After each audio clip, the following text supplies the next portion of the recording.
In today's video, we're going to take a look at the first slate of early previews for Duskmourn. We got a good bit of them, and there's a lot to be excited about, so let's jump into the video.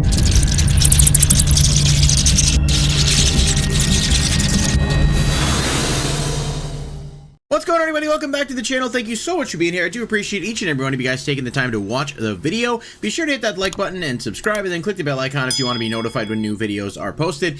But yes, weirdly, on a Saturday of all days, we got some spoilers for Duskmourn. We knew they were starting on the 31st, and I think it's because of PAX or one of those events that was going on this weekend, so they did give us some reveals, and I gotta say, there is a lot of content here, and there's a lot of really cool stuff. And kind of depending on how this video goes, I'm going to react to a lot of it, kind of for the first time, and there's a few cards I've seen, but we'll talk about all of it, and let's jump into the video. So starting us off, we've got Split Up, and this one is 1 and 2 white sorcery that says choose one, destroy all tapped creatures or destroy all untapped creatures. Now, is it as good as Wrath of God? Not necessarily. Wrath of God for 1 more mana clears everything off the board and stops regeneration. However, where this card shines, in my opinion, is the fact that you can actually utilize it with, you know, depending on certain things, you can actually utilize it in a way that gives you some advantage. So let's say you swing out with everything as much as you can, and then you play this, you can then destroy all untapped creatures that weren't affected while all of your stuff is tapped. Obviously, that's just one example of ways you can use this, but it's worth noting that it is not only a really strong card, it's actually kind of a low-cost board wipe, especially for Standard, but I suspect that in a lot of decks in Commander as well, this card will find its way in there. It works really well with the Wandering Emperor, the one that we actually, I forget what the name of it is called, and I'm kind of doing a live edit here in the video as we go. The new Wanderer, though, is it Wandering? I don't know. I'm looking live. The new one that we talked about a couple months back, I don't remember. The Wandering Rescuer, that's what it's called. This is actually in Duskmourn. This was one of the initial previews. So you can tap your creatures to cast this with Convoke, and then be able to bring it out. All your tapped creatures have hexproof, and then you're also already set up potentially to use that other ability. So just an interesting note of some synergies with cards that exist within the set. Obviously, we talked about the Wandering Rescuer ad nauseum before, and someone pointed out in the comment section that this card, you know, works really well as a protective card too, because you can in essence cast it for free. I guess if you have 5 creatures, you play it for free, and then they come out with hexproof, and of course it has flash and double strike. White is known for token decks, things that can make all kinds of soldier tokens, human tokens, etc. So I think this card is going to be really strong for a myriad of reasons. No pun intended, but that just kind of goes back to the actual original card we were talking about here. There's quite a lot to look at on that regard. Razorkin Needlehead is 2 red creature human assassin, has first strike during your turn. Whenever an opponent draws a card, Razorkin Needlehead deals 1 damage to them. Another card that feels really strong, at least on paper. It's obviously going to be pinging 1 damage each turn, which isn't exactly crazy, although in Standard you could theoretically play multiple copies of this, which will allow you to deal more damage. But where I think this might shine more is in decks where you can utilize cards that allow both players to draw a lot of cards, whether that's Izzet with cards like Windfall and Wheel of Fortune, or even just in mono red with cards that might make the opponent draw. Wheel of Fortune is obviously the biggest one that comes to mind, but there are other cards in red that do similar things. It seems like a cool card that's probably going to be a good pressure point, and having first strike is certainly not bad. Just a neat card overall. Very different artwork between the borderless and that, but they both do look really cool in different ways.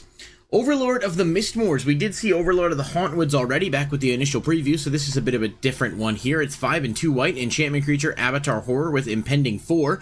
If you cast it with its Impending cost, it comes out with 4 time counters and isn't a creature until the last is removed. You take a counter off each end step. When it enters or attacks, you create 2 2/1 white insect creature tokens with flying. So being able to cast it for 4 is certainly not bad, although that's going to give you just the 2 tokens, and then you're going to have to wait a while until you can actually get the counters off to use it for swinging. It's not bad. It doesn't feel as strong to me as Overlord of the Hauntwoods does, but there may be other cards that make it easier to utilize Impending, in which case maybe you can kind of get this out a bit quicker and start, you know, generating some positive resources off of its effects. Overall, though, not a terrible card, just for me anyway. It doesn't feel like it quite hits the mark with what we've seen revealed up to this point.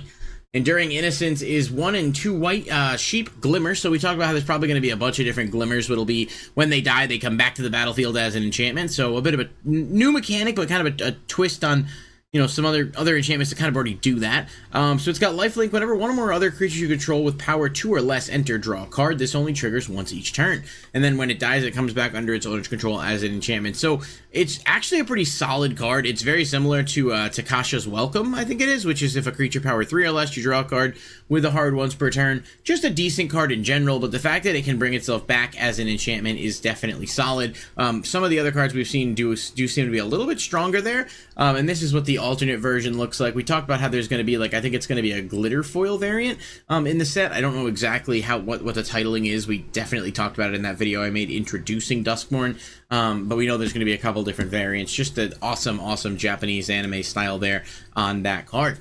Fear of Lost Teeth is just an absolutely cursed artwork, and also I've had so many dreams in my life about losing teeth, and it's always awful. It always feels so real when it happens, so maybe this resonates with some people. But Fear of Lost Teeth is 1 black enchantment creature nightmare. When it dies, it deals 1 damage to any target, and you gain 1 life. Honestly, not terrible. Being an enchantment creature is good, so it's easy to copy. There's probably a lot of synergy there with some of the other enchantment cards from the past year or so that have come out.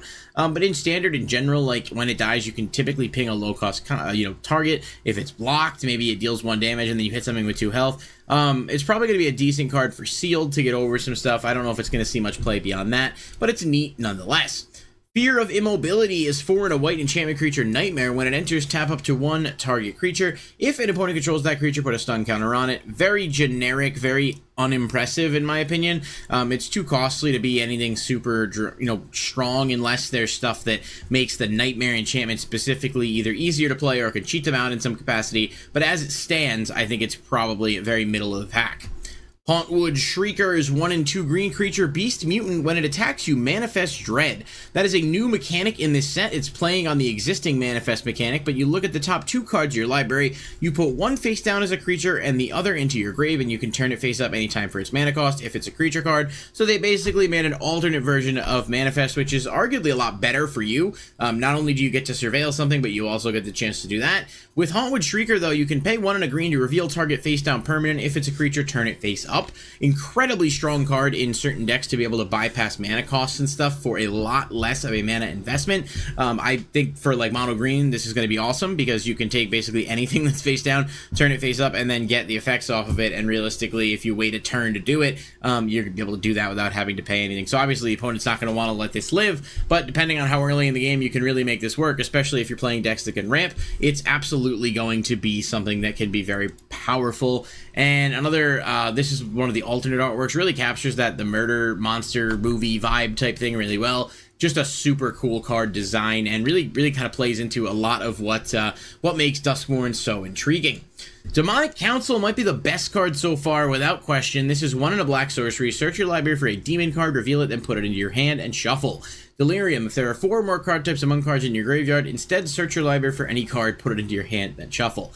What a ridiculously powerful card. There are so many strong demons in multiple formats. It's also going to be very good in Commander right off the bat. Obviously, so many decks are going to be able to make use of this.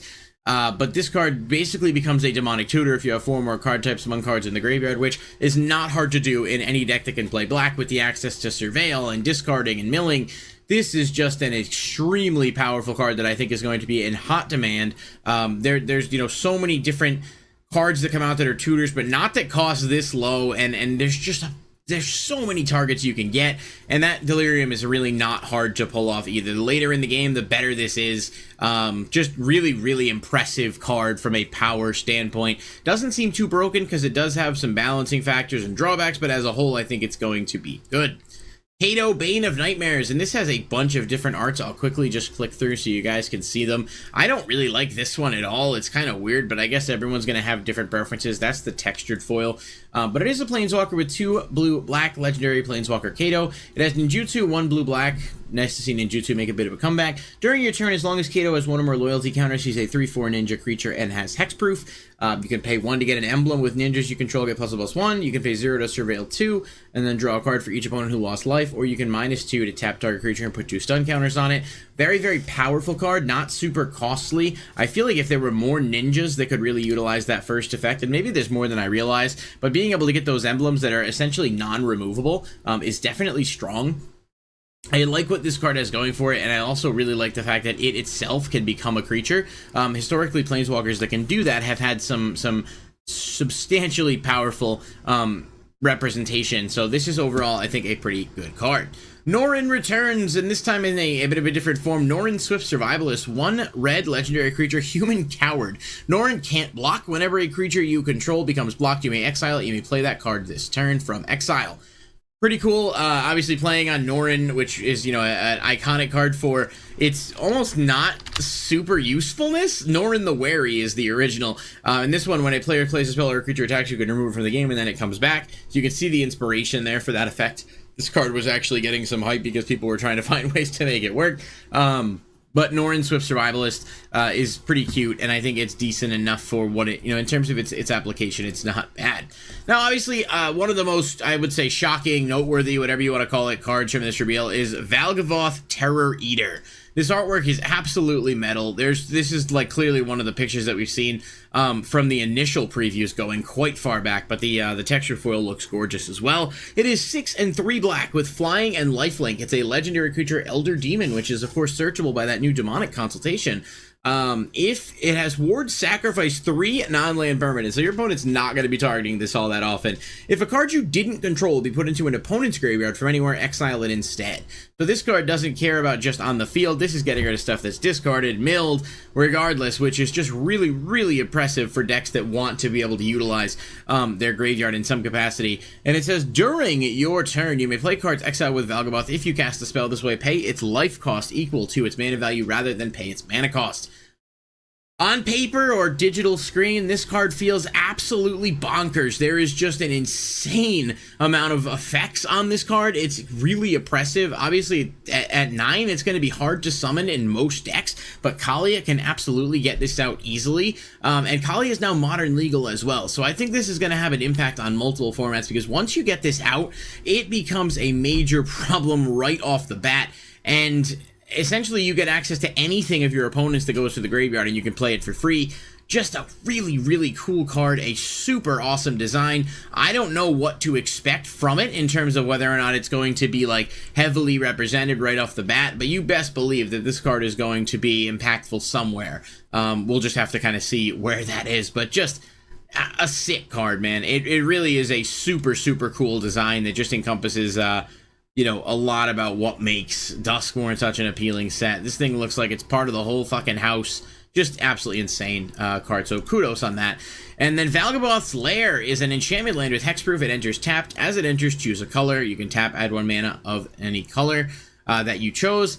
It's alright. I bet you I'm missing something with this, but the fact that it's an enchantment does mean you can copy it with stuff that copies enchantments, and you can obviously fix some colors and stuff. I suppose in sealed it's decent as a color fixer too, but you know, the hexproof element of it I don't fully understand. Maybe because it is an enchantment and there's so many cards that can target enchantments that it having hexproof basically makes it so you don't have to worry so much about getting hit.